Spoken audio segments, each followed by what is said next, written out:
দেশে বিরাজমান নানা সংকট নিরসনে জাতীয় ঐক্যের লক্ষ্যে ছাত্রনেতা, রাজনৈতিক দল এবং ধর্মীয় সংগঠনগুলোর সঙ্গে বৈঠক করছেন অন্তর্বর্তী সরকারের প্রধান উপদেষ্টা ডক্টর মোহাম্মদ ইউনূস।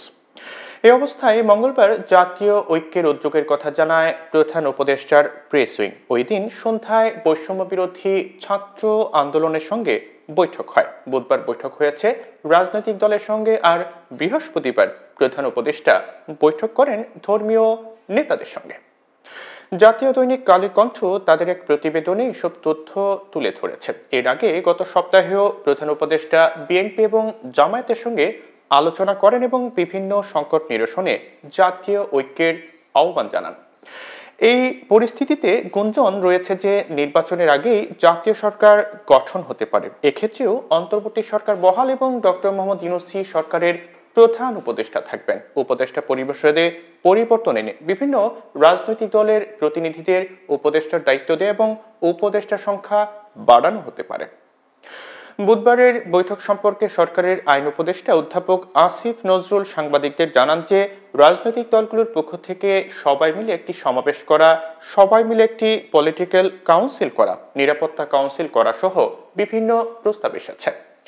বৈঠক শেষে জামায়াতে ইসলামীর আমির ডক্টর শফিকুর রহমান সাংবাদিকদের বলেন যে অপপ্রচার মোকাবেলায় আমরা সরকারের সঙ্গে কাজ করব। আমরা কারো পাতা ফাঁদে পা দেব না, কারো কাছে মাথা নত করব না, আবার সীমা লঙ্ঘনও করব না। দু একদিনের মধ্যেই সুখবর পাবেন আশা করি। এদিকে গণ অধিকার পরিষদের সভাপতি নুরুল হক নূর সাংবাদিকদের বলেন, আমরা মনে করি সামনে আরো নতুন নতুন চ্যালেঞ্জ আসবে। এগুলো মোকাবেলায় আমাদের প্রস্তাব ছিল রাজনৈতিক দলগুলোর অংশীজনদের নিয়ে আগামী 2 বছরের জন্য জাতীয় সরকার গঠন এবং দেশের স্থিতিশীল পরিস্থিতি সৃষ্টি করার জন্য আগামী 6 মাসের জন্য সব ধরনের সভা সমাবেশ নিষিদ্ধ করা। এদিকে দ্রুত নির্বাচনের এবং নির্বাচন পরবর্তী জাতীয় সরকার গঠনে বিএনপি তাদের আগ্রহের কথা জানিয়ে আসছে। জামায়াতে ইসলামীও দ্রুত নির্বাচনের পক্ষে। বিএনপির স্থায়ী কমিটির সদস্য ইকবাল হাসান মাহমুদ টুকু কালের কণ্ঠকে বলেন যে জাতীয় সরকারের চেয়ে এখন জাতীয় নির্বাচন বেশি গুরুত্বপূর্ণ।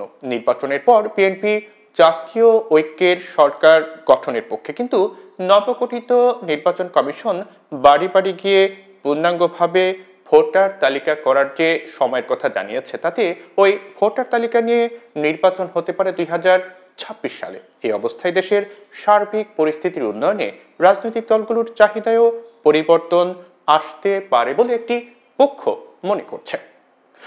ছাত্র জনতার অভ্যুত্থানে ক্ষমতাচ্যুত হয়ে শেখ হাসিনা গত 5 আগস্ট ভারতে পলায়নের পর দেশের দায়িত্ব নেয় অধ্যাপক মোহাম্মদ ইউনূসের নেতৃত্বাধীন অন্তর্বর্তী সরকার। তখন থেকেই ভারতের সঙ্গে বাংলাদেশের সম্পর্কের নানামুখী টানাপোড়েন চলছে।